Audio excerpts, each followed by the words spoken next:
Well, good morning and welcome to our Fun Friday. Not so live, but kind of live. Is that how it works in the Well, world it's of technology technology? issues. You can't, it's technology. If it won't let us, it won't let us.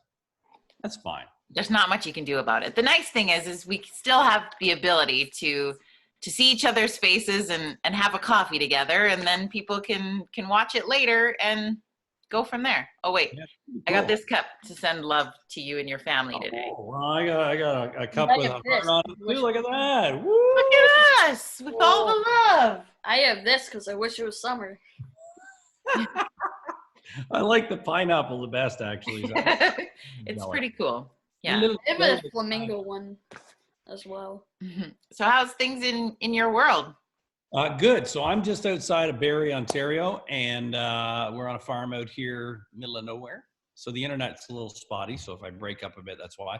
But it's cold out here. Actually, we were heading down to -3 tonight, or -5, or something like that. So it's pretty windy and chilly. And we actually had flurries today. Might have some flurries tonight. Oh wow. What, in May? Happy May. I guess it's spring like snow. I don't know. Yeah, it's that old spring snow. Yeah, totally. Well, we're not having the best weather either. We're rainy today and overcast, but that's normal for spring, I guess. Well, I know that we were talking about this just before we got on here. Like, you guys are no strangers to flooding, of course. We know that for a fact. But now there's a lot of flooding going on up north there in Fort McMurray. It's horrible. It's awful to see that poor community. My heart goes out to them all the time because, I mean, they're just still recovering from the big fire from a couple of years ago. So to experience this and that ice jam is just like unbelievable. Yeah, we played up there with the Roadhammers the summer. I think they just what year were the fires? 17, was it? 18? I want to say that, yeah.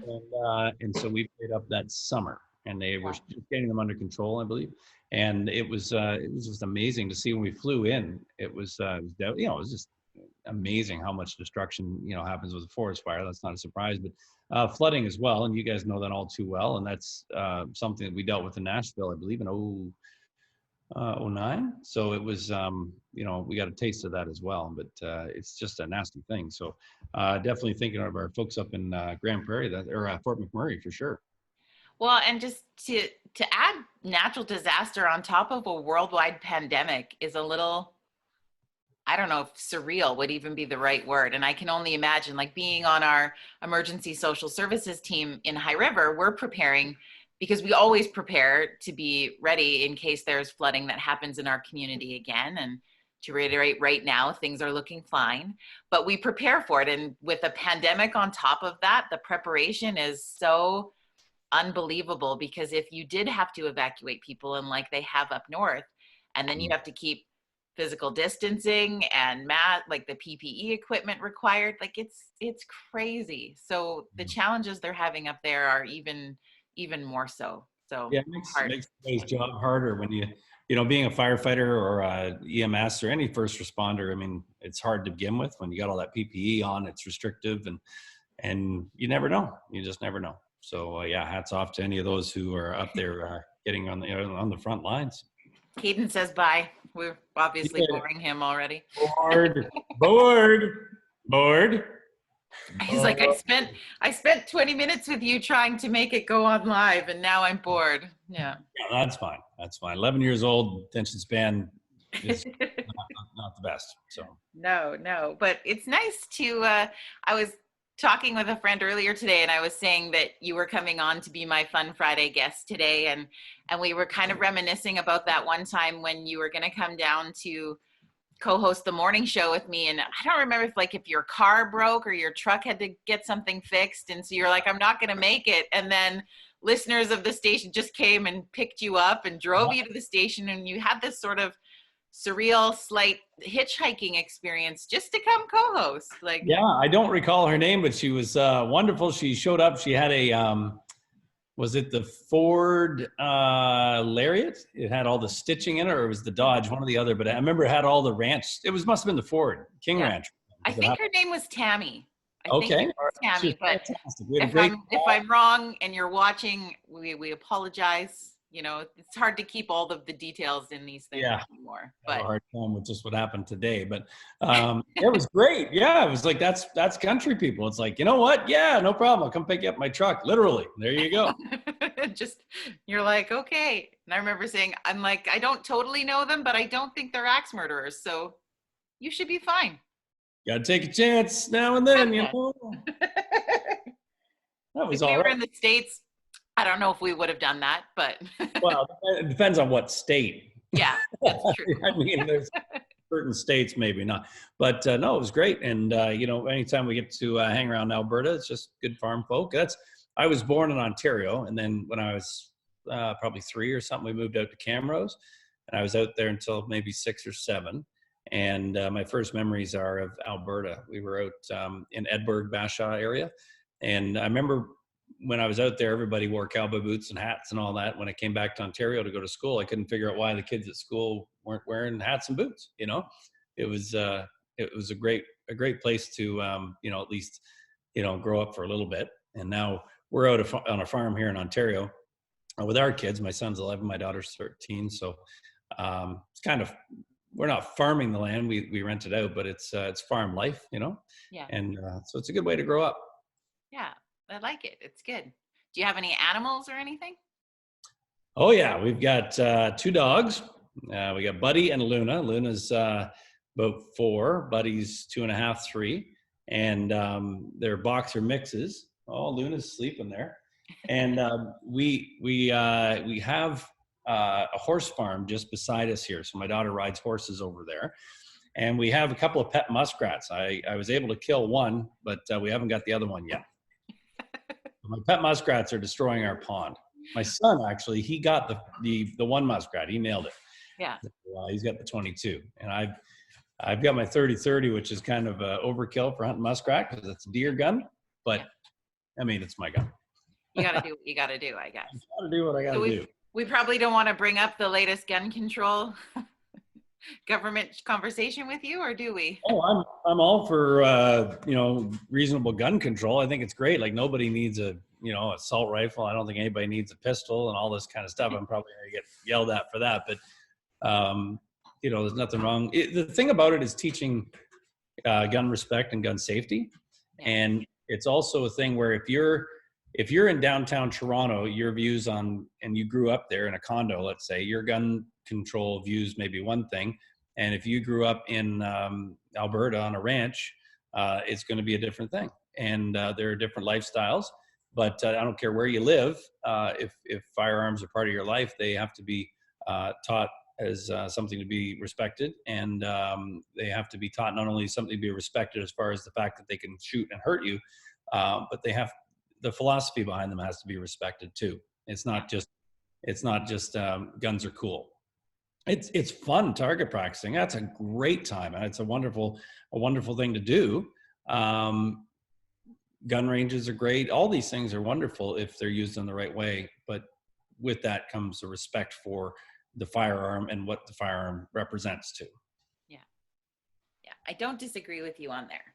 I think that if people, though, have an intent to use a gun in a disrespectful way, they're going to do it regardless of if it's registered or not. Yeah, I think, you know, I have differing views on this because, you know, I've been lucky enough to, you know, go to some gun ranges where they have automatic weapons, and did a show for the folks over in Afghanistan for our troops, and we got to fire some pretty cool weaponry. And those things are really fun to fire and fun to use. There's Buddy, to use in the right context. But I mean, they're a horrible thing if used in the wrong way. Absolutely. But I don't know that I ever have to ever buy an AR-15. Like, I don't. Why do I need that? No, I don't know. Yeah. Yeah, but they're really cool. So maybe there's, and I don't know. I'm not a lawmaker, and maybe there's a way to make both ends meet in the middle. I don't know. But we teach our kids gun safety, gun coursing, and we teach them not just the safety of how the gun operates, but again, the safety of having a weapon in your hand. You know, we're not going out and target practicing if we're not in a good mood, or we're not, we're going to respect the culture around it. We're going to respect what it represents. Yeah. So how long have you been on that farm now? It's been a few years, hasn't it? I think we've had it 10 years. We built 4 years ago ish. We're still building. I mean, it's just it's a mess in progress. That's the way building goes usually. Like, Well, it's coming along. My wife, she's the one who designed the place. She drew the layout and all that stuff. Took it to an architect, and they kind of made it a 3D thing. And friends of ours got the trades involved and got everybody to build. But I'm a fairly handy guy. I can do stuff, but just because I can doesn't mean I do. yeah. Well, you kind of got you're like a radio star now too, aren't you? Oh yeah, big radio star. Massive. I mean, I have to, a good thing we had this pandemic. It gives me a break from the crowds. No, I love it though. I'm doing mornings on Pure Country 106, which is in Barrie, Midland, Aurelia here. And my co-host Carrie Moran, she's been 20 years at this station. So she was working with several different co-hosts, Jack Latimer last, and then before that Ted Roop. And it's funny because she always jokes that, well, I've trained, three or four on-air co-hosts. I've trained them already, Yeah. And she jokes about that, but it's true because, Yeah. and especially for me, not having been a radio person like yourself, like not knowing that world, I come to it through a different door. Yeah. And pretty interesting because these people went to radio school, like you went to broadcast school. It's a different animal when you come to it from that. I try to make sure that they know I don't take it for granted because I don't really know what I'm doing. I entertain more than I am a radio person, but she has trained me into the ways of radio. You know what I mean? Like really, when I got on there at first, we're on from 5:30 to 10 in the morning, and I thought, I have to tell jokes for 4.5, 5 hours, right? But that's not what it is. It's just be yourself, and you're just hosting, and you can be funny and silly, but 5 hours of that gets a little old. I was just gonna say, I'm like, this woman sounds like a saint. No, I'm just kidding. It's kind of, it's a great way to be plugged into the community and all that. But boy, mornings are early. Woo-wee. Yeah, I miss having a show 100%. And I think that's probably why I've done a lot of these Facebook connections through this, because I know when we went through the flood in our community, having that show, being able to connect into the community was really key. Mm-hmm. And so I found a different platform for that. I miss that. I do not miss getting up when it's dark out still. Yeah, it doesn't make any sense. No. And, I've talked to other radio hosts who've done the mornings, and they've been doing it for 15, 20 years. And I go, so at what time do you get, how long into it do you get used to getting up early? And they're like, you never. Yeah. I think I told you that at the beginning. I was like, this will never get easier. Not ever. Right. I did it for 20 years also. Yeah. It's an animal, but it's, I've never been late, and I've never called in sick because I don't want to, there is that to it. And it's neat because, we have the studio to ourselves because of the pandemic right now. It's just Carrie and I, the rest of the shows, and everybody else is working from home. But even when, the office was open, it's kind of like you get to do your work before the grown-ups show up, and then the grown-ups show up and you go home. So and then you're like, I'm out of here. Kind of the opposite for me, but. Yeah, and you say you have no experience, but I mean, even coming from your background, you understand the importance of a show and how that works. So I think you bring an interesting perspective into it also. So don't totally discredit yourself. Oh no. I bring an interesting perspective too. And I like to, and what I do now more than I used to is they've been encouraging me to share stories, road stories, writing stories, having worked with certain people over the years. And at first it felt a little gratuitous, like, there's a song by so-and-so and I wrote with him and blah, blah, or whatever. It just seems like, well, I know that guy, Name dropper. Yeah. Just like yourself, being in this industry, you get to meet people and get to know people and have, friendships of, folks who are on the radio. And so it's neat to tell those stories. Well, and I think as fans of you and your music, like, we want to hear those stories. We want to know the inside track of the cool writing experience, or if you just had coffee with whatever name, or what it's like to actually be on the road. That's fascinating.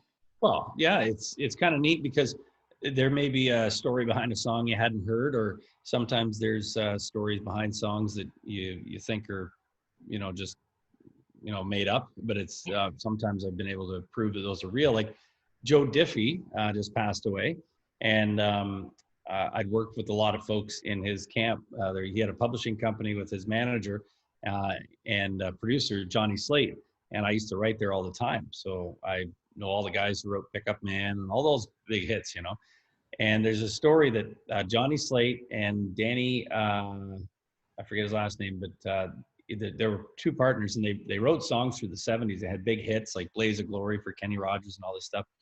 And so they were, the A-team in Nashville. Well, they got into some vices that maybe, they made a lot of money, but those vices took away all that money, right? Yeah. And it turns out that they needed to survive. So what they did was they rented out a ballroom at the Opryland Hotel, and they put advertisements in trade magazines and said, for $25 a song or whatever it was, we'll bring your cassette and we'll listen to your song. We're professional songwriters. We'll critique it for you, right? So they didn't like doing this, but it was a way to make money. And in the meantime, they'd signed this young guy named Joe Diffie to a production deal. So if we get hits, we'll produce them on you and make a record. So they were listening to these songs, and they'd done it many, many times. And one day they had somebody put a cassette in, they're listening to it, and they stopped it halfway through, and they pulled out the cassette and read the name on it. They said, Andy Spooner. And they said, who's Andy Spooner? And the guy puts his hand up in the back, and Andy Spooner was a drywall guy, and he just wrote songs for fun. And they said, we're going to give everybody their money back. We're done here today. Andy, come with us. So we met with Andy, and Andy wrote, hang on. And the song that they heard, because they were looking for a song for Joe Diffie, right? Yeah. This is true.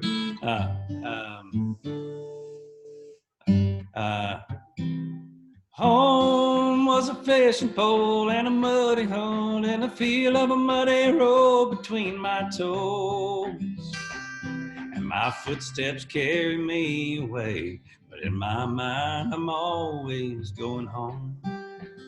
And that was it. So they found that song just by chance, and that was it. And Andy Spooner had his first #1. Joe Diffie had his first #1, and Johnny and Danny were back on the charts. And that's kind of a fairy tale story that, I got to hear from the horse's mouth. And it's neat to hear those things. That's kind of the folklore that makes country music interesting, Yeah, well, because I think you hear those, they're kind of like the nuggets that are out there. And then there's the thousands of stories of working and working and working and writing and writing and writing and never getting that moment. But those fun ones. Do you have any that were like a fairy tale moment that happened to you personally? A couple, yeah, for sure. It's been a little like people. I get asked this a lot. Like, what was your favorite show? It's like, well, kind of all of them for different reasons. What was your biggest moment? And gosh, I guess winning a Juno with the Roadhammers was pretty great. Having a song. Remember the movie or the TV series Good Christian Bells? Yeah. I Feel a Sin Coming On was in that one time. And, I didn't know about it. And then somebody called me and said, I just heard your song. And, and my manager had taken care of all the paperwork and all that stuff, but nobody tells me. It's in this ABC TV show. I'm like, are you kidding me? And then we had I'm a Roadhammer was in a movie. It was in Bon Cop, Bad Cop. And things like that just kind of happened were really cool little things. But fairy tale stories that just Well, what was your start story? Like, how did you even begin and get your break? Like, what's your fits and starts? I actually started playing in local bands around here and legions and stuff, and then I kind of didn't know what to do next. I was about 18 years old or something, and I was working a job here in town, and I saw a newspaper ad in the Toronto Sun. Said looking for a country guitar player, need to travel immediately. And I went down on a Thursday or Friday to Toronto to audition. And they said, all right, you got the job. We leave Monday. I was like, all right, where are we going? Calgary. Oh, and I was gone for 6 months, and that was it.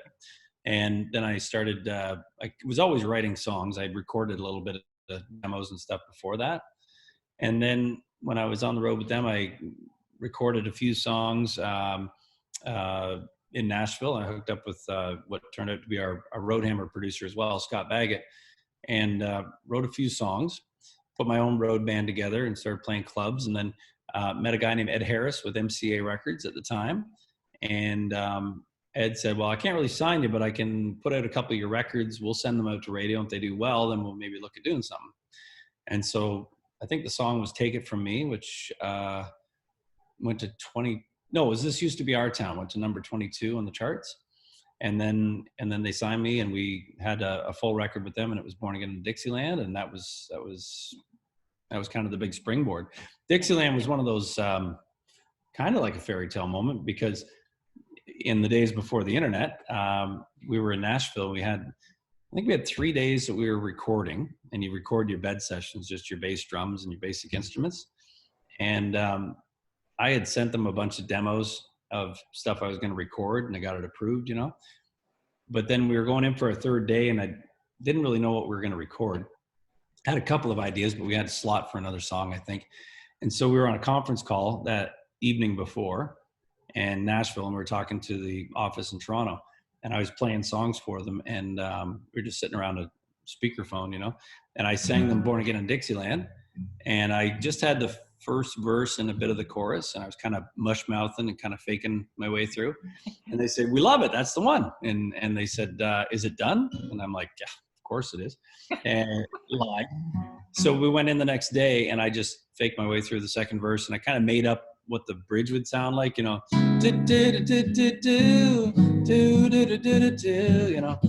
then we had to come up with the lyrics after we recorded the bed session. And then I had to work really hard to get it ready to talk.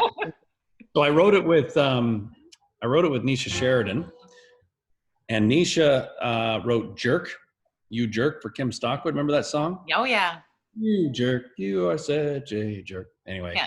Angry Girl song. I'm familiar with all of them. Yeah. I always thought she was singing about me, but whatever. It's my wife's favorite song. But, Weird. Yeah, I don't know. But and then we wrote Dixieland together. He went on to write "Young" for Kenny Chesney, and that was his first big Billboard #1 hit. So pretty cool. I got a few stories like that from around town where I know a lot of people who just had that big break, and I was kind of there to see it. Yeah. The first real friend I had in Nashville, and good friend to this day, is Odie Blackman, and I remember living on his sofa while I was down there, and Odie would be eating ramen noodles and working odd jobs just to pay the rent and eat. Like, I mean, he was really working hard. And I don't know, it was several years later, and he got his first big cut, and it was just a little guitar demo, like it wasn't a fancy demo to get the artist involved to really love it. It was just a guitar and vocal, him and his co-writer sitting around singing it. And it turned out to be George Strait's 50th #1 hit. And that was when he just released his 50 #1 hits in box set. So yeah, his life changed overnight. And it was, at first she's gonna come on strong. Great song, eh? Like she'll love you all night long. Like it's going out of style. And she'll leave you with a smile. What a great song. And so that changed his world overnight. So I've seen a lot of those kind of things in Nashville, and it happens every day. Yeah, interesting. What's your out of the songs you've written or performed, what's the one that makes you feel the most proud?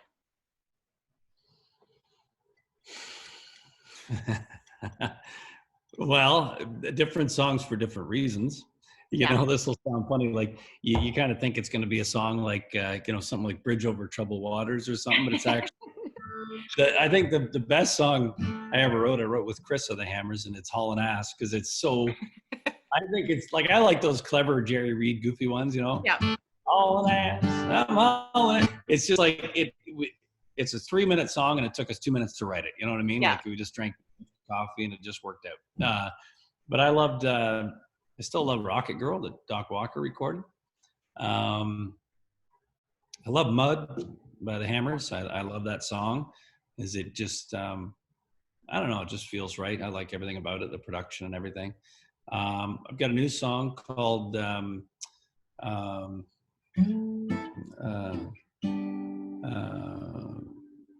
what is it called? It's really new then. Yeah.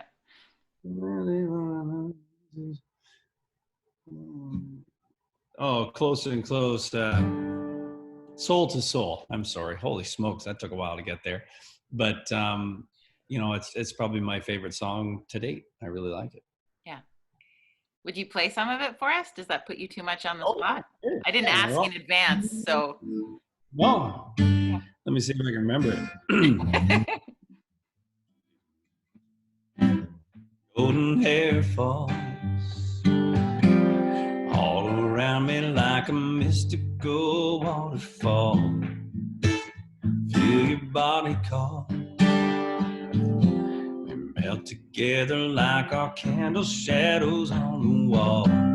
Face to face, heart to heart, deeper than skin deep. Tangled up in the dark, one as two can be. Taking each other in with our eyes closed. Girl, we're soul to soul.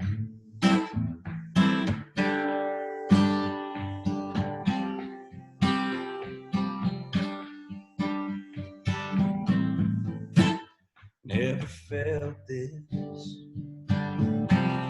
kind of magic coming from a lover's fingertips.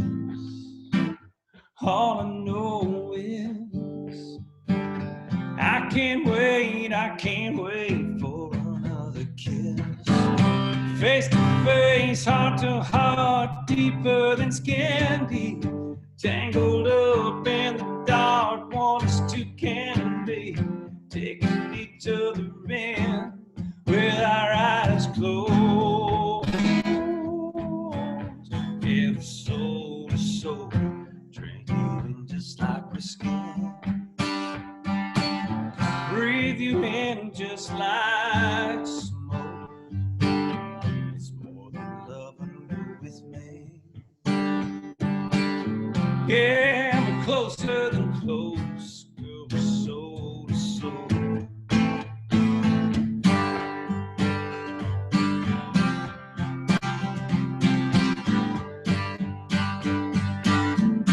Face to face, heart to heart, deeper than skin deep. Tangled up in the dark, one as two can be. Taking each other in with our eyes closed.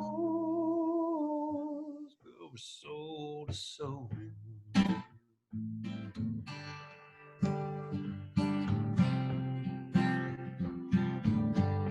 Yeah, we're soul to soul.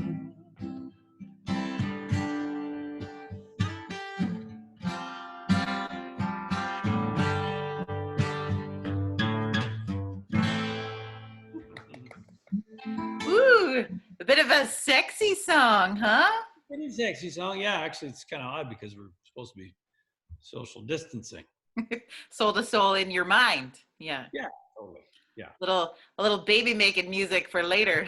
Well, I suppose, like couples who are like, if it's in your own family, it's okay. Oh yeah. Hey, we've been cohabitating this whole time. Yeah. You So know what? that's allowed. I haven't got a cold this whole time. Usually I get Yeah. colds all the time. Well, there you go. There's a win for you. There's a win. Yeah. So is that one, like, do you have that recorded and out? Is it going to come soon? Like, where are we at with this? We haven't recorded. I have to sing it. And then we have to do some overdubs, put some guitar, and then mix it, and it'll be done. Yeah. All right. So a little bit longer. Yeah, that won't be too long. All right. Someone asked me the other day if you were still making music, and I said, yeah, I think so. Yeah. He's still alive, isn't he? Yeah. Making up stuff that rhymes anyway, but no, it's I'm pretty slow at the process, but radio's the focus right now, but I'll get around to it. Actually, I got to go do some singing on some stuff today, so it's just one of those things you kind of do whether you're whether you have a record or not, you know, I don't know. Yeah, it's cool. I like it. Well, and I appreciate you hanging out and having coffee with us this morning. I think we'll have to like circle back, have you share some more stories with us another morning, because that's fun. Sure, yeah, anytime. Look forward to it. I always love seeing you and appreciate the hang, and always love drinking coffee. So it worked out pretty good. It's like win, win, win, win, win all the time. But yeah, glad to hear that you and your family are doing well and safe and all that fun stuff. So, I should mention the weareoneworld.net song as well. I was going to say, I wanted to ask what if your hat had a meaning. Yeah. It does. So we recorded a song called "We Are One," and so I did this with a friend of mine, Jim, here in Barrie, and so we went and we thought, well, let's see if we can. We had this idea for writing a song that really spoke to what was going on at the time, just a few weeks back, and we thought, well, the world is kind of getting smaller in a lot of ways. Like the thing that's keeping us apart, like through things like this, is actually bringing us closer together. And it was the time we were watching, you know, people sing on their balconies in Spain and Italy for their neighborhoods and stuff. And so the idea of "We Are One" came to mind for me. And so we wrote the song, and then we had some friends record on it, send their parts in from all over the place, from British Columbia to Nashville, LA, you know, Toronto. And we had the Hammer guys on it, Clay and Chris. And then we were thinking about getting guest vocalists on it. And I was talking to my daughter, Grace, and we were looking at New York at the time, which was the epicenter and still is to a large part. And I thought, this song needs a choir, but how are you supposed to get a choir in the middle of a lockdown? Yeah. So she actually found me the website contact for the Harlem Gospel Choir. And I sent an email in. I got a call back in 10 minutes from Anna Bailey, who's their manager. And we had them put their parts on the next couple of days. We put them on and put it all back together in the studio, but they recorded all their parts in isolation. And then that led to Ed Robertson of the Bare Naked Ladies jumped on, Tim Hicks, Hunter Brothers. Then we had Haley Jensen from The Voice in Australia, Jessica Falk from Sweden, and all these people from all over the world guested on it. And then we put a video together of them performing. And we did all that in 12 days, and we just released it. And it's at weareoneworld.net. We thought, well, we can raise money in different ways here. So what we're doing is we're asking people to go to the website, weareoneworld.net. The one is the numeral. You can click on the links for the Red Cross, for Global Citizen, or for the Unison Fund here in Canada, which takes care of the music community in times of crisis, which is now, of course. And the other way we're raising money is we're donating all the funds. So we have a song challenge going on social media right now. And we're asking people to take the song and make it their own, and then post it on their socials and hashtag "We Are One World Song." And then we share it in our community, because the more it gets played on the radio or on the internet or shared, the more it will generate in royalties. And then we can donate that all to the causes. Very cool. Yeah. Okay. We got to check that out. That's awesome. Yeah. What a cool idea. Yeah, and the video, if you go to weareoneworld.net, just go to the link there, and the video's right there on the page. It'll just take you to the YouTube video, and like the more views it gets and the more streams on Spotify and all that stuff, the more we can pass along. All right. Well, that's easy. That's something we can do from home. Yeah, you can do that. Just watch music video. We think we want to help and we want to do something, and we're stuck at home kind of feeling like, I don't know, I guess I'll say caged tigers, since Tiger King was a big thing there for a bit. We want to do something, but what do we do? And what does that look like? And this is something you could listen to a song and you're making a difference. Like, that's pretty easy. Yeah, or you can join our sign campaign, our sign challenge. You just hold up a sign. If you don't want to sing or things like that, you can just hold up a sign that says where you are, your city, town, what country you're in, and hashtag "We Are One World Song," and that helps us spread the message. And then that'll turn into more plays of the song. We'll tell people, hey, what's this all about? Go to our website or go to YouTube, and just raises more money. Okay, I love that.